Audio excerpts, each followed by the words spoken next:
இந்த லோகோ நம்மளுக்கு செய்கிறதுக்கு ஒரு ஸ்கொயர் எடுத்துக்குவோம். இங்கே கிளிக் பண்ணுங்கள் ஆர்ட்போர்டு மேலே 100/100 அப்படின்னு டைப் பண்ணி ஓகே. இதை பேஜுக்கு அலைன் பண்ணிக்குவோம். Centre to centre. இதை ஒரு காப்பி பண்ணிக்குவோம். Ctrl+C Ctrl+F பண்ணுங்கள். ஒரு காப்பி ஆகிருக்கு பாருங்கள். இந்த மேலே உள்ள ஸ்கொயரை 100/100 இருக்குது. அதை செலக்ட் பண்ணிக்கோங்க. செலக்ட் பண்ணிவிட்டு இங்கே ப்ராப்பர்ட்டிஸ் பேனலுக்கு வரலாம். ப்ராப்பர்ட்டிஸ் பேனலில் ட்ரான்ஸ்ஃபார்ம் அப்படின்ற செக்ஷனுக்கு கீழே இந்த ரெஃபரன்ஸ் பாயிண்ட்ஸ் இருக்கு இல்லையா, அந்த ரெஃபரன்ஸ் பாயிண்ட்டுக்கு நடுவில் செலக்ட் பண்ணிக்கோங்க. செட் தி ரெஃபரன்ஸ் பாயிண்ட் அப்படின்னு இருக்குது பாருங்கள். அந்த இடத்துல இது கிளிக் பண்ணிக்கோங்க. ஓகே. செலக்ட் பண்ணிவிட்டு இந்த ஆஸ்பெக்ட் ரேஷியோ லாக் பண்ணிக்கோங்க. ஒரு வேளை லாக் ஆகலைன்னா லாக் பண்ணிக்கோங்க. பண்ணிவிட்டு இங்கே டபுள் கிளிக் பண்ணி 40 அப்படின்னு கொடுத்து என்டர் கொடுங்க. இப்போது இந்த பெரிய ஸ்கொயரை இன்னொரு தரம் காப்பி பண்ணிக்குவோம். Ctrl+C Ctrl+F. ஓகே. இதை இப்போது அகெயின் ப்ராப்பர்ட்டிஸ் பேனலுக்கு ட்ரான்ஸ்ஃபார்ம் செக்ஷனுக்கு கீழே இந்த ரெஃபரன்ஸ் பாயிண்ட்டை இந்த கார்னர் லெஃப்ட்டுக்கு செலக்ட் பண்ணிக்கணும். செலக்ட் பண்ணிவிட்டு 40ன்னு கொடுங்க. ஓகே. இதை இன்னொரு தரம் காப்பி பண்ணிக்குவோம். சென்டரில் இருக்குது Ctrl+C. இது ரெண்டும் செலக்ட் பண்ணி பாத் ஃபைண்டருக்கு யுனைட் பண்ணிக்குவோம். இந்த ஸ்டேஜில் again delete anchor point tool எடுத்துக்குவோம். இங்கே ஒரு கிளிக், இங்கே ஒரு கிளிக் பண்ணிக்குவோம். இப்போது இந்த ஆங்கர் பாயிண்ட்டை நம்ம டிலீட் பண்ணோம். பெரிய ஸ்கொயரோட ஆங்கர் பாயிண்ட்டை டிலீட் பண்ணால் இந்த ஷேப்புக்கு வந்துடும். ஸோ இதை செலக்ட் பண்ணிக்குவோம். ஃபஸ்ட்டு செலக்ட் பண்ணிவிட்டு டிலீட் ஆங்கர் பாயிண்ட் டூலுக்கு வருவோம். அகெயின் இங்கே கிளிக் பண்ணுங்கள். ஓகே. இது ரெண்டும் செலக்ட் பண்ணிக்கோங்க. பாத் ஃபைண்டருக்கு அகெயின் யுனைட் பண்ணிக்கலாம். இப்போ நமக்கு பேசிக் ஷேப் கிடச்சிருக்கு.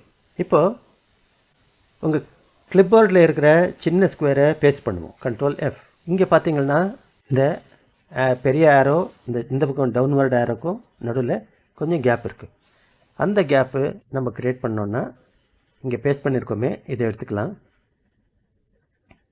இங்கே வரலாம். ப்ராப்பர்ட்டிஸ் பேனலில் இந்த ஸ்டேஜில் நம்ம ரெஃபரன்ஸ் பாயிண்ட்டு சென்டருக்கு செட் பண்ணிக்கலாம்.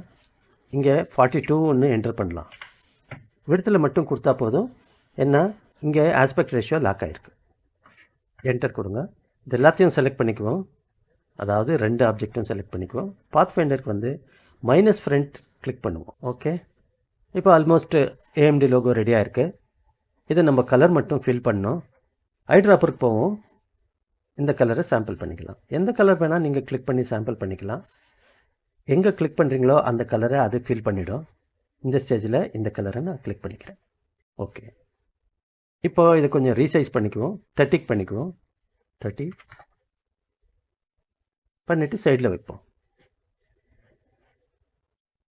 ஓகே. இப்போ டைப் டூலுக்கு போய் AMD அப்படின்னு டைப் பண்ணுவோம். அதை ஷிஃப்ட் ஹோல்ட் பண்ணி கொஞ்சம் பெருசு பண்ணிக்குவோம். இந்த ஃபாண்ட் ஜில் சான்ஸ் இல்லைன்னா ஹியூமனிஸ்ட் 2ல் 1 ஃபாண்ட்டு செலக்ட் பண்ணிக்குவோம். இங்கே ஜில் சான்ஸ் என்கிட்ட இருக்குது. ஜில் சான்ஸ் போல்டை செலக்ட் பண்ணிக்குவோம். இங்கே பார்த்தீங்கன்னா இங்கே ட்ராக்கிங் கொஞ்சம் டிஃப்ரென்ஸ் இருக்குது. இந்த கேப்புக்கும் கொஞ்சம் டிஃப்ரென்ஸ் இருக்குது. அதுக்கு ஈஸியாக நீங்கள் அட்டெண்ட் பண்ணலாம். எப்படி அட்டெண்ட் பண்ணுறது? டெக்ஸ்ட் டூலுக்கு போங்க. இங்கே கிளிக் பண்ணுங்கள். ஆல்ட் ஹோல்ட் பண்ணி லெஃப்ட் ஆரோ ஒரு தரம் 2 தரம். இப்போ இந்த கேப்பும் ஏறத்தாழ இருக்கலாம். இல்லைன்னா இன்னொரு தரம் கூட பண்ணிக்கலாம். ஓகே. இப்போது இது ஹைட்டு மட்டும் இந்த சைஸுக்கு, அதாவது 30 ஹைட் அண்ட் விட்த்துக்கு இருக்குது. அதே சைஸுக்கு நம்ம ஹைட் மட்டும் செட் பண்ணி இங்கே பக்கத்தில் வைக்க போகிறோம். ஓகே. அதுக்காக வேண்டி இங்கே கேப் இருக்குது. அந்த கேப் வரக்கூடாது. அதனால் எடிட்டபிள் டெக்ஸ்ட்டை நம்ம அவுட்லைனை கன்வெர்ட் பண்ணிக்குவோம். அவுட்லைனை கன்வெர்ட் பண்ணுறதுக்கு டைப்புக்கு போகலாம். கிரியேட் அவுட்லைன்ஸ் அப்படின்ற மெனு மேலே கிளிக் பண்ணுவோம். ஸோ ப்ராப்பர்ட்டிஸ் பேனலுக்கு வரலாம். ஹைட் நமக்கு செட் பண்ணலாம் 30. ரெண்டும் செலக்ட் பண்ணுவோம். இங்கே அலைன் வெர்டிக்கல் அலைன் பாட்டம் அப்படின்ற ஐக்கான் மேலே கிளிக் பண்ணிக்குவோம். கொஞ்சம் ரைட்டுக்கு எடுத்துன்னு போய் ரெண்டும் செலக்ட் பண்ணி குரூப் பண்ணிக்கலாம். குரூப் பண்ணி சென்டர் டு சென்டர் பேஜுக்கு அலைன் பண்ணிக்கலாம். Ctrl+0. ஓகே. இப்போது ஒரு ஸ்கொயர் எடுத்துக்குவோம். அதாவது 180 எடுத்துக்குவோம். 180/180 அந்த பேக்ரவுண்ட் கொடுக்கறதுக்காக, இந்த பேக்ரவுண்ட் கொடுக்கறதுக்காக.